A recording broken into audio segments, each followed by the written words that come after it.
അങ്ങനെ ഒരുപാട് നാളത്തെ കാത്തിരിപ്പിന് ശേഷം എമ്പുരാൻ റിലീസായിരിക്കുകയാണ്. ആൻഡ് ഇതിൻ്റെ റിലീസിന് മുന്നേ തന്നെ ഒരുപാട് ഡിസ്കഷൻസും അല്ലെങ്കിൽ ഈ സിനിമ റിലീസ് ആവുമോ എന്നുള്ളൊരു ചോദ്യത്തിൽ നിന്നും ഈ പടം എപ്പോഴാണ് റിലീസ് ആവുക എന്നുള്ള ഒരു എക്സൈറ്റ്മെൻറ്റ് ക്വസ്റ്റ്യനിലേക്ക് എത്തിച്ച ഒരു ജേർണി വളരെ വലുത് തന്നെയായിരുന്നു. ആൻഡ് ശരിക്കും പറഞ്ഞാൽ നല്ലൊരു ഗംഭീര എക്സ്പീരിയൻസ് തന്നെയായിരുന്നു പടം ഓഫർ ചെയ്തിരുന്നത്. പ്രത്യേകിച്ച് ഇതിൻ്റെ ട്രെയിലറൊക്കെ നമ്മൾക്ക് തന്നിട്ടുള്ള ഒരു ഹിൻസ് എത്രത്തോളം നല്ലൊരു ഇൻ്റർനാഷണൽ ക്വാളിറ്റി ആയിരിക്കും ഈ പടത്തിൽ കീപ്പ് ചെയ്യാൻ പോകുക, അല്ലെങ്കിൽ ഇതിനു വേണ്ടിയിട്ട് അവർ ഒരുക്കി വെച്ചിട്ടുള്ള ഒരു ഗ്രാൻഡ് സ്കെയിൽ പ്രൊഡക്ഷൻ അല്ലെങ്കിൽ എക്സിക്യൂഷൻ എത്രത്തോളം ആയിരിക്കും എന്നുള്ളതിനുള്ള ഒരു ആൻസർ ആയിരുന്നു പടം തിയേറ്ററിൽ നിന്ന് തന്നെ കണ്ട് എക്സ്പീരിയൻസ് ചെയ്തപ്പോൾ.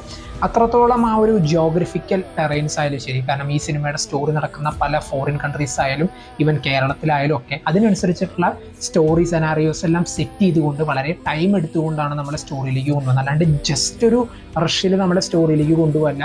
2019 ലൂസിഫർ എവിടെയാണോ നിർത്തിയത് അതിൽ നിന്നുള്ള ബാലൻസ് സ്റ്റോറി അല്ലെങ്കിൽ പിന്നീടുള്ള സ്റ്റോറി എങ്ങോട്ടേക്കാണ് കൊണ്ടുപോകുന്നത്. ഓക്കെ, ഇവിടെ ഇന്ന ക്യാരക്ടേഴ്സ് ആണ് അല്ലെങ്കിൽ ഇവിടെ റിലവൻ്റ് ആയിട്ടുള്ള ഒരുപാട് കാര്യങ്ങൾ പറഞ്ഞു പോകാനുണ്ട്. ഓക്കെ, ഒപ്പം തന്നെ ഖുറേഷി അബ്രഹാം എങ്ങനെ ആ ഒരു ഗ്യാങ്ങിനെ സെറ്റ് ചെയ്തു അല്ലെങ്കിൽ അങ്ങനെയുള്ളൊരു വളർച്ച അദ്ദേഹത്തിന് എങ്ങനെ ഉണ്ടായി, ഒപ്പം തന്നെ ഖുറേഷി അബ്രഹാം, കബൂഗ, ഗ്യാങ് വാൾസ് ഇങ്ങനെയുള്ള പല സംഭവങ്ങളെയും അല്ലെങ്കിൽ ഒരു ഇൻ്റർനാഷണൽ ലെവലിലേക്കും ഒപ്പം തന്നെ കേരളത്തിൽ നടക്കുന്ന പൊളിറ്റിക്കൽ സിനാറിയോസിനൊക്കെ പക്കയായിട്ട് കൊണ്ട് പ്ലേസ് ചെയ്ത് വളരെ സമയം എടുത്തുകൊണ്ടാണ് നമ്മളെ സ്റ്റോറിയിലേക്ക് കൊണ്ടുപോകുന്നത്. മുരളി ഗോപിയുടെ സ്റ്റോറിയിൽ അല്ലെങ്കിൽ സ്ക്രീൻ പ്ലേ തന്നെയാണ് ഏറ്റവും വലിയൊരു പോസിറ്റീവ്. ആൻഡ് അതിൻ്റെ ഒപ്പം തന്നെ പൃഥ്വിരാജിൻ്റെ ഒരു വിഷൻ കം ട്രൂ പോലുള്ള ഒരു എക്സിക്യൂഷൻ കൂടിയായപ്പോൾ നമ്മളൊക്കെ ഒരു ക്ലീൻ എക്സ്പീരിയൻസ് അല്ലെങ്കിൽ ഒരു ഗംഭീര theatre experience and movie experience തന്നെ ഓഫർ ചെയ്യാനായിട്ട് സാധിച്ചു. ആൻഡ് ഇതല്ല ഇനി കിടക്കുന്നേ ഉള്ളൂ എന്നുള്ള രീതിയിലുള്ള ഒരു എൻഡിങ് കൂടിയായപ്പോൾ മോർ ടു കം എന്നുള്ള ഒരു ഫീലിലൂടെയാണ് പടം അവസാനിച്ചിട്ടുള്ളത്. സോ ഇതിൻ്റെ ഒരുപാട് കാര്യങ്ങൾ നമ്മൾ പറയുകയാണെങ്കിൽ തന്നെ ഇപ്പോൾ ഈവൻ ഇലുമിനാറ്റി കണക്ഷൻസിനെ കുറിച്ചിട്ടൊക്കെ ലൂസിഫർ റിലീസ് ആയതിനു ശേഷം വളരെയധികം എൻലെസ് ആയിട്ടുള്ള ഡിസ്കഷൻസ് നടന്നുകൊണ്ടിരിക്കേണ്ടത് ഇപ്പോൾ പോലും.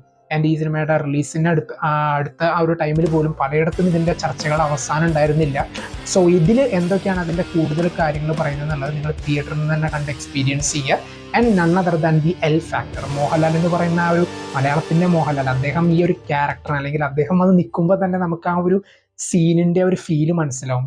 ആൻഡ് ഒരു സ്റ്റീഫൻ നെടുമ്പള്ളി ഖുറേഷി അബ്രഹാം ആയിട്ടുള്ള ആ ഒരു ട്രാൻസ്ഫോർമേഷൻസ് ഒക്കെ ശരിക്കും നമ്മൾ ഒരു ബിഗ് സ്ക്രീനിൽ നിന്ന് തന്നെ കണ്ട് എക്സ്പീരിയൻസ് ചെയ്യേണ്ടതാണ്. ആൻഡ് സുജിത് വാസുദേവിൻ്റെ സിനിമാറ്റോഗ്രഫി ആൻഡ് ദീപക് ദേവിൻ്റെ ആ ഒരു മ്യൂസിക് ഒക്കെ ഈ സിനിമയുടെ മെയിൻ ഫാക്ടേഴ്സ് ആണ്. അത് കൊണ്ട് പ്ലേസ് ചെയ്തിട്ടുള്ള സ്ഥലങ്ങളൊക്കെ ശരിക്കും പറഞ്ഞു കഴിഞ്ഞാൽ അത് നമ്മൾ ഫീൽ ചെയ്യുമ്പോൾ തന്നെ നമുക്കത് മനസ്സിലാവുള്ളൂ. And visual and audio experience demand ചെയ്യുന്ന സംഭവങ്ങൾ തന്നെയാണ് ഇതൊക്കെ. ആൻഡ് ഇതിലത്തെ പ്രൊഡക്ഷൻ ഡിസൈൻസ് ഒക്കെ എടുത്തു പറയേണ്ട ഒന്ന് തന്നെയാണ്. അതിനനുസരിച്ചുള്ള ലൊക്കേഷൻസിൽ കൊണ്ട് എന്താണോ വേണ്ടത് അത് എവിടെയും ഒന്ന് തട്ടിക്കൂട്ട പരിപാടി അല്ലാതെ അതിന് വേണ്ട ആ ഒരു അതിനെങ്കിൽ ഈ പൃഥ്വിരാജ് പറഞ്ഞ പോലെ ഈ സിനിമ നിങ്ങൾക്ക് കാണുമ്പോൾ എത്രത്തോളം എന്താണോ നിങ്ങൾ ഊഹിക്കുന്ന ബഡ്ജറ്റ് അതായിരിക്കും ഇതിന്റെ ബഡ്ജറ്റ് എന്ന് പറഞ്ഞു കഴിഞ്ഞാൽ അത് നമുക്ക് ഫീൽ ചെയ്യുന്ന